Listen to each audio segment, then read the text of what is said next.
독일의 어느 지방에 내려오는 민속 우화 중에 이런 이야기가 있습니다. 어느 마을에 아주 신비로운 큰 나무통이 있었습니다. 이 나무통은 얼마나 신기한지 거기에 사람을 넣고 나무통을 돌리면 돌리는 횟수만큼 젊어지는 거예요. 얼마나 신기한 통입니까? 그래서 어느 날 한 할머니가 멀리서 이 마을을 찾아왔습니다. 그리고 이 나무통에 들어가서 나무통을 돌리는 사람에게 이렇게 부탁하더랍니다. 내가 이제 많이 젊어지고 싶으니까 이 통을 많이 돌려달라고. 그리고 재차 확인했습니다. 정말 젊어지냐고. 나무통을 돌리던 사람이 말해 주었습니다. 할머니, 이제 할머니는 할머니의 소원대로 참으로 젊어지실 겁니다. 그런데 한 가지, 젊어지셔야겠습니다마는 지금까지 할머니께서 살아오신 똑같은 생을, 하나도 틀림없이 똑같은 생을 살게 될 겁니다. 할머니가 곰곰이 생각하시더니 그렇다면 나는 젊어지는 것을 바라지 않겠노라고 이야기하면서 그 마을을 떠났다 하는 이야기입니다. 어제 저녁에 초등학교 저학년에 다니는 저희 집 아이 2명을 놓고 제가 아주 어려운 퀴즈 문제를 하나 냈습니다. 아시는 대로 요즘 초등학교 1학년만 돼도요, 애들이 너무 똑똑해서 늘 퀴즈를 주고받으면 번번이 제가 당합니다. 그래서 어제는 제 딴아는 아주 심혈을 기울여서 어려운 문제를 골라서 이제 질문을 했습니다. 야, 니들 아빠를 따라서 오렌지를 큰 소리로 10번 외쳐라 그랬습니다. 아이들이 오렌지 그러는 거예요. 10번을 외쳤습니다. 그리고 제가 물었습니다. 백설공주가 뭐 먹고 죽었냐? 그랬더니 벌써 아이들이 머리가 빠르잖아요. 저만큼 앞에 가서 생각합니다. 아빠, 우리가 오렌지 그럴 줄 알았지. 백설공주는 사과 먹고 죽었죠. 얘기를 하는 거예요. 그래서 내가, 그놈들아, 내가 사과라고 할 줄 알았지. 그러면서 제가 그 순간을 잡아서 반격을 가했습니다. 니들이 아빠 수준을 너무 낮춰 잡은 것 같은데 백설공주는 사과 먹고 죽은 게 아니고 나이 먹고 죽은 거야. 그렇게 얘기했습니다. 여러분, 천국에 가면 사실 리액션밖에 없거든요. 리액션이 좋으셔야 돼요. 이 정도 유머를 들으시면 리액션이 좋으셔야 됩니다. 천국 가서도 할 게 그거밖에 없어요. 아무튼 여러분, 끝이 있다는 것 아름다운 거 아니겠습니까? 더구나 내가 내 생을 마감할 수 있다는 것 따지고 보면 참 귀한 일입니다. 고로 이제 우리에게 남은 지혜란 할 수 있는 것, 할 수 없는 것, 알 수 있는 것, 알 수 없는 것, 가질 수 있는 것, 가질 수 없는 것, 또 변하는 것, 변치 않는 것, 이걸 구별할 수 있어야 됩니다. 세상 넓다고 그게 다 내 것 됩니까? 내가 하나 열심히 해서 무엇인가를 이루었다고 해서 정말 100가지 일 내가 다 할 수 있는 거냐 말입니다. 아니거든요. 지난 월요일날 우리 곽성희 목사님께서 팔순을 당하셔서 그 팔순연을 이거 송도에서 했습니다.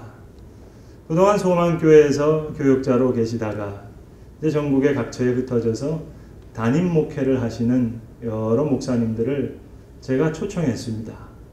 부산에서도 비행기 타고 오시고 저 여수와 순천에서도 오시고 서울에서 전국 각지에서 내노라 하는 큰 교회 담임하시는 여러 담임 목사님들이 이제 오셨습니다.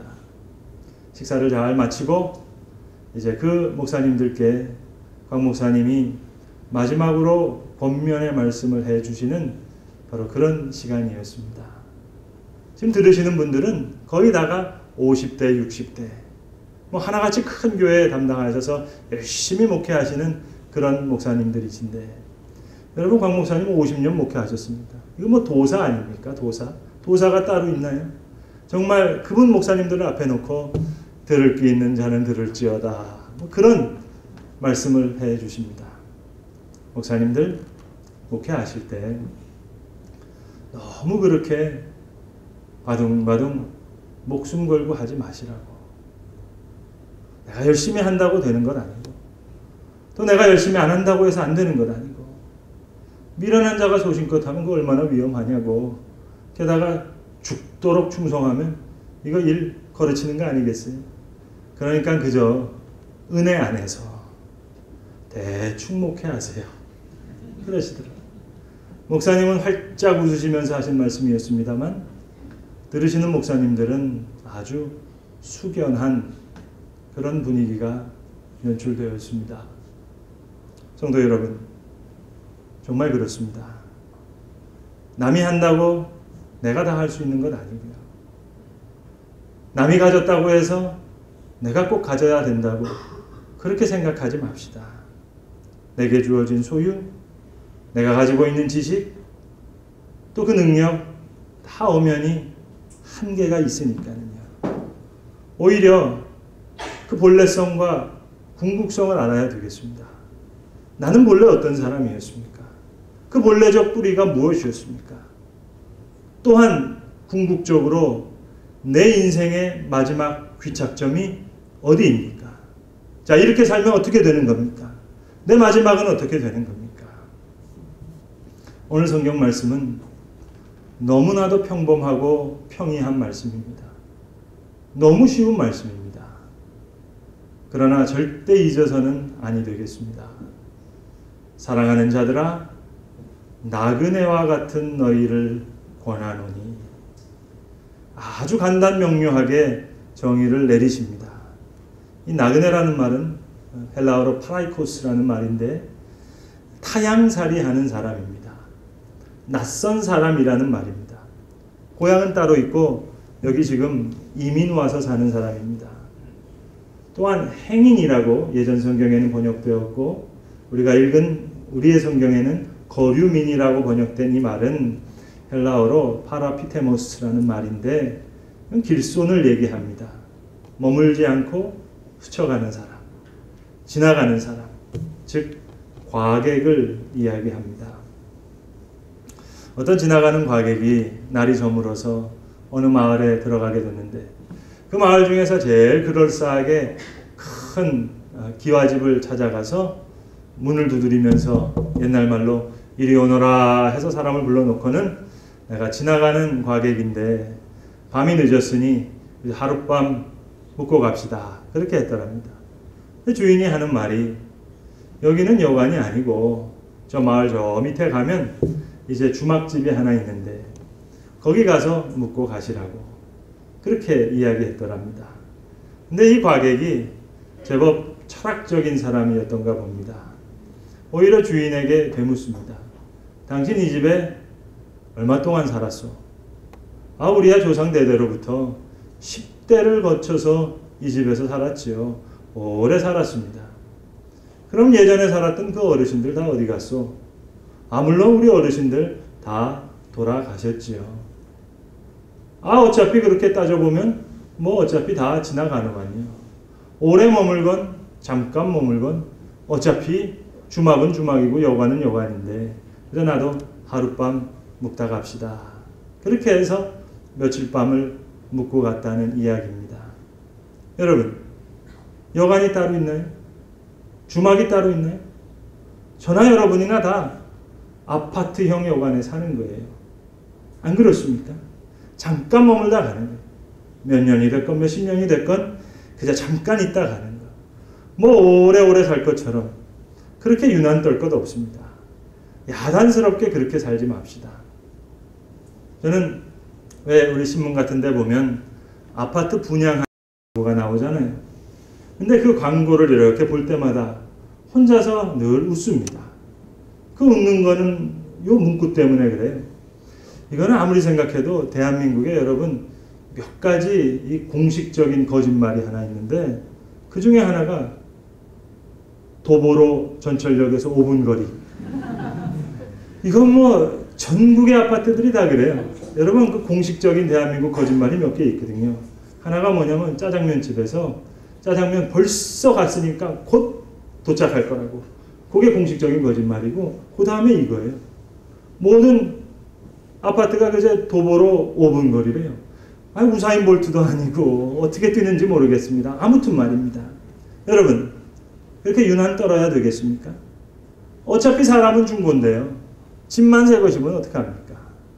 어차피 우리는 쭈글쭈글 늙어가면서 고물 될 텐데 그래 자리가 명당짜리면 그 뭐 하겠습니까? 뭐 아무것도 아닌 거 가지고 그렇게 야단스럽게 그러지 말자고요. 다 지나갑니다. 죄송합니다만 교회에서 목회를 할 때도 보면 선행도 오히려 가난한 분들이 하시더라고요. 이상하게도 돈 있는 분들 좀 푼돈만 내놔도 큰일 할 수 있겠는데 아니요. 그런 분들 안 합니다.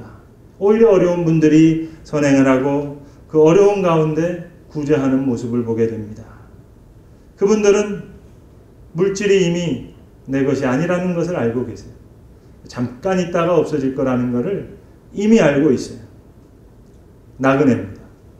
지나가는 과객입니다. 길손입니다. 사람도 가고 물질도 가고 명예도 갑니다. 뭐 그저 사람들 권좌에 오르기도 하고 내려오기도 합니다. 사실 뭐 좋은 자리에 올랐다고 축하할 일도 못 돼요. 가만 두고 봐야죠. 며칠이나 버틸지. 또 뭐 내려온다고 한다고 해서 뭐 불행할 것도 없어요. 다 지나가니까요. 우리는 뭐 너무 이거 대단하게 생각하지 맙시다. 아이들 키우시는 어머니들도 이제 곧 입시철이 다가오면 뭐 이제 대학 입시 자녀들 좋은 대학 보내려고 뭐 야단스럽게 그렇게 뭐 애쓰십니다. 뭐 그분들이야 나름대로 야단스럽게 애쓴다 하더라도 저는 목회자니까 좀 이렇게 여유 있게 또 저 나름대로는 돼야 될 건 아닙니까? 뭐 여유 있게 이렇게 말씀하면 아이 목사님은 제 마음 모릅니다. 아니 알아도 그렇죠. 안 그래요? 그 뭐 대학교 들어가면 뭐 다 된 것처럼 생각하고 뭐 떨어지면 또 온 가족이 다 상갓집 같아요. 왜 그렇습니까? 잠깐 잊었어요. 인생은 나그네요. 인생은 행인이라는 사실 잠깐 잊었습니다. 여러분 좀 조연하게 삽시다. 뭐 그렇게 야단스럽게 그렇게 하지 말고 평범하게 그냥 모든 것을 다 이해한 사람처럼. 사람들이 도사라 그러잖아요. 도사가 별겁니까? 이거 하면 도사예요. 이제는 좀 도통한 사람처럼 그거 뭐 그런 거 별거 아닌데 이렇게 말입니다. 특별히 신앙인은 신앙적인 이유로 나그네와 행인입니다. 이 세상에 살지만 이 세상 사람들이 아니니까요. 보이지 않는 하나님을 믿고 삽니다. 남들이 듣지 못하는 하나님의 음성을 듣고 삽니다. 남들 그렇게 좋아하고 기뻐하는 일 우리는 그저 뭐 별로 좋아하지 않아요. 그렇게 살아갑니다. 남들 슬퍼할 때 오히려 기뻐할 수 있고요. 남들이 축하하는 일 뭐 그거 대수롭지 않게 그렇게 생각할 수 있습니다. 세상 향락을 부정하며 삽니다. 이 세상의 것 별로 사랑하지 않으면서 삽니다. 그러니 세상 사람들이 볼 때는 이상한 사람들이죠. strangers, 낯선 사람으로 보일 수밖에 없습니다. 가치관이 다르니까요. 생각이 다르니까요. 예수님 친히 말씀하신 대로 두 사람이 맷돌질을 하는데 한 사람은 데려감을 당하고 한 사람은 남겨둠을 당할 것이다. 두 사람이 길을 가는데 한 사람은 천국으로 한 사람은 지옥으로 떨어질 것이다. 여러분 다 똑같이 산다고 같이 사는 겁니까? 다른 세계에 살지만 지금 한데 모여 있을 뿐이에요. 따라서 우리는 이 세대에 부득이 낯선 자로 이상한 사람으로 살 수밖에 없습니다. 기뻐하는 것이 다르니까. 슬퍼하는 것도 다르니까요. 그저 하나님이 기뻐하시는 건 내가 기뻐하고 하나님의 마음 아프게 했던 것 내 마음도 아파야 하니까요. 이 세상을 살지만 이 세상을 사랑하지 않습니다. 마음은 늘 멀리 저 하늘나라에 가 있어요. 일시적인 생을 삽니다. 나그네의 생을 살고 본향을 향한 순례자의 길을 가고 있습니다. 여기에 한 나그네의 신앙이 있습니다. 오늘 성경을 보시면 이 나그네의 신앙의 모습을 두 가지로 이야기합니다. 하나는 영혼을 거스려 싸우는 육체의 정욕을 제어하라. 제어한다는 말은 다스린다는 얘기예요. 컨트롤한다는 얘기입니다. 세상으로 끌리는 마음. 육체에 속한 사람이 있고 영에 속한 사람이 있습니다. 세상 사람들은 세상 즐거운 거리 향락에 끌려 살아갑니다. 그러나 우리는 성령에 끌려 살아갑니다. 말씀에 이끌려 살아갑니다. 영혼에 잇대어 살아갑니다. 자, 생각해 보세요. 얼마나 다른가. 주도력이 다릅니다. 고로 육체적인 정욕을 제어하라. 임시적인 것, 순간적인 것, 가변적인 것, 가시적인 것, 현실에 끌리는 마음 제어하라. 과거에 매이고 죄에 매이고 또 현재에 집착하는 마음 제어하라. 다 지나가기 때문입니다. 나그네입니다.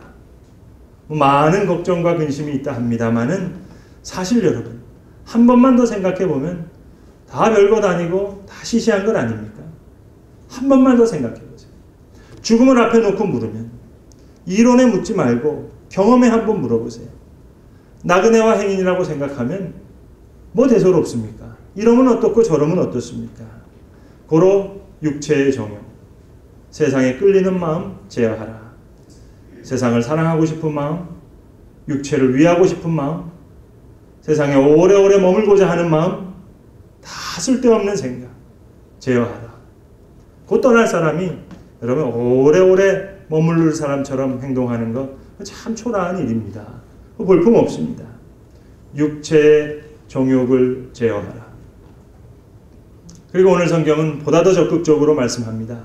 선한 일을 하라. 이제 임시적이기 때문에 이 임시적으로 사는 이 생은 더욱 중요한 것입니다. 그래서 본문에 선한 행실을 보이라. 선한 일을 하라. 여러분 헬라어에는 선에는 아가소스라는 말이 있고 칼로스라는 말이 있습니다. 아가소스라는 말은 그저 보통 얘기하는 선입니다. 칼로스라는 말은 선에다 플러스 사랑을 더하는 거예요. 오늘 본문은 칼로스입니다. 사랑스러운 것, 아름다운 것, 매력적인 것. 언제나 이렇게 사랑스럽고 매력적인 나그네로 살아가라 하는 것입니다. 구약 성경 열왕기상 17장에 보시면 아주 극적인 이야기가 나옵니다. 이스라엘 온 나라에 큰 흉년이 들어서 모든 사람들이 다 죽어가게 되는데 하나님의 사람 엘리야가 하나님의 명령을 받고 사르밧이라고 하는 마을로 가게 됩니다. 이 사르밧 마을에 가게 됐더니 한 과부가 외아들과 함께 열심히 나무가지를 줍고 있어요. 어떤 일인가 좀 살펴봤더니 이 가난한 과부 남은 거라고는 가루 한 움큼이 있습니다. 그리고 기름에 조금 그 병에 기름이 남았습니다. 이제 아들과 함께 나뭇가지를 모아서 불을 펴서 이걸 가지고 떡 하나 만들어서 마지막으로 먹고 죽겠다는 겁니다.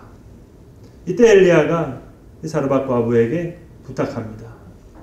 작은 떡, 그 마지막 남은 작은 떡을 나에게 달라고 부탁합니다. 이 사르밧 과부가 한 움큼 남겨진 마지막 가루, 그리고 조금 기름에 남아있는 기름을 가지고 작은 떡 한 덩어리를 만들어서 엘리야에게 바치게 됩니다. 마지막 귀해, 귀한 믿음이죠. 여러분, 내게 있는 마지막 빵 내가 먹어야 하겠습니까? 하나님께 드려야 하겠습니까? 우리에게 남아있는 건강, 남은 시간 어떻게 해야 되겠습니까? 어느 어머니가 너무 열심히 일을 하니까 그 아들이 옆에서 보다 못해 물었습니다. 어머니 왜 그렇게 열심히 일하세요? 어머니가 하는 말입니다. 여기 촛불이 하나 있는데 하나밖에 없는데 자꾸만 타들어가니까 이 불이 타들어가기 전까지 열심히 일해야 되지 않겠냐, 그렇게 대답했다는 얘기입니다. 야고보서 4장 17절에 말씀합니다.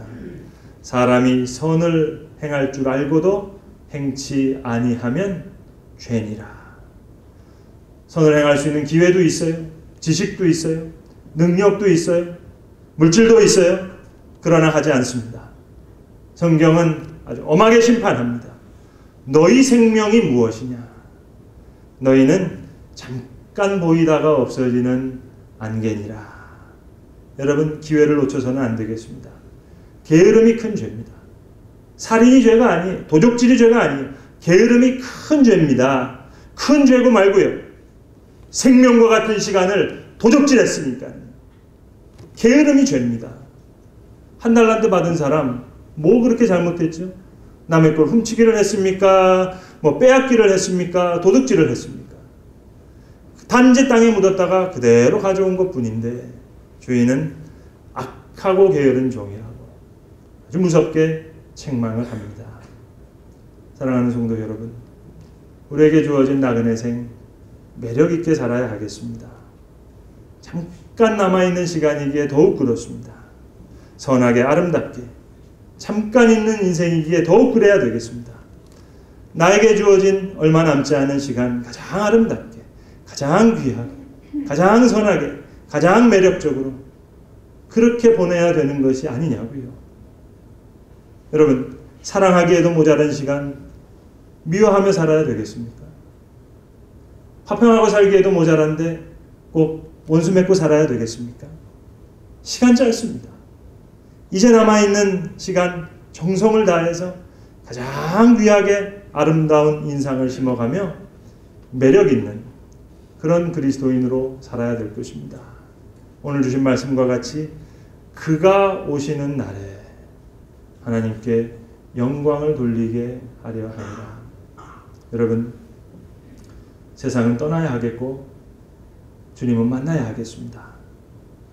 이제 머지않아 내가 떠난 세상, 나를 기억하는 사람이 무슨 말을 하겠습니까?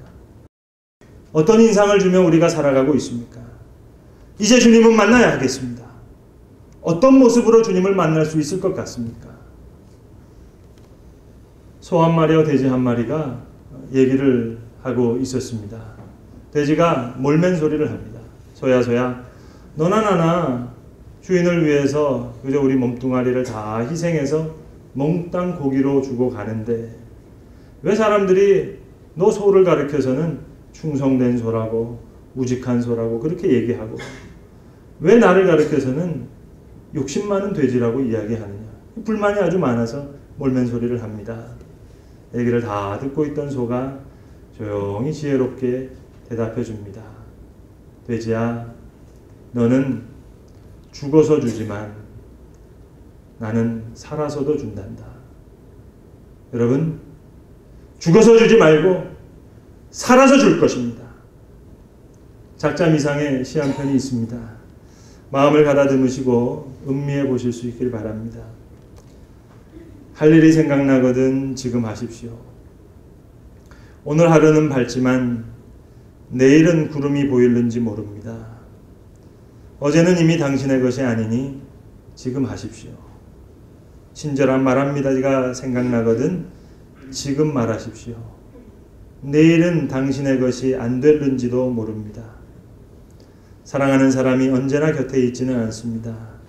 사랑의 말이 있다면 지금 말하십시오. 미소를 짓고 싶거든 지금 웃어주십시오. 당신의 친구가 떠나기 전에 장미가 피고 가슴이 설레일 때 지금 당신의 미소를 주십시오. 불러야 할 노래가 있다면 지금 부르십시오. 당신의 해가 저물면 노래 부르기에 너무나 늦습니다. 당신의 노래를 지금 부르십시오. 성도 여러분, 이제 세상은 떠나야 하겠고 주님은 만나야 하겠습니다. 나의 나그네 생 얼마 남지 않았습니다. 나그네됨을 재인식해야 되겠습니다. 그저 썩어질 육체 이제 더 이상은 위하지 말 것입니다. 어차피 떠나야 될 세상 이제는 연연해 하지 맙시다. 타향살이 착하고 선하고 아름답고 매력있게 살아서 주께서 오시는 날에 우리가 주님을 만나는 그날에 하나님께 영광을 돌려야 하겠습니다. 기도하겠습니다. 아버지 하나님, 멀어져가는 세상에 대해서 늘 아쉬워하지만 오늘도 가까이 다가오고 있는 하나님의 나라에 대해서는 우리는 아무런 준비 없는 생을 살고 있습니다. 이제 세상은 떠나야 하겠고 우리는 주님 앞에 가야 하겠습니다. 나그네 된 이 생, 주여 본향을 향한 순례의 길이 될 수 있도록 착하고 선한 타향살이 아름다운 남은 생을 살아 주님 만나는 그날 하나님께 영광을 돌리는 귀하고 아름다운 주의 자녀들 다 되게 하여 주시옵소서. 예수님의 이름으로 기도합니다.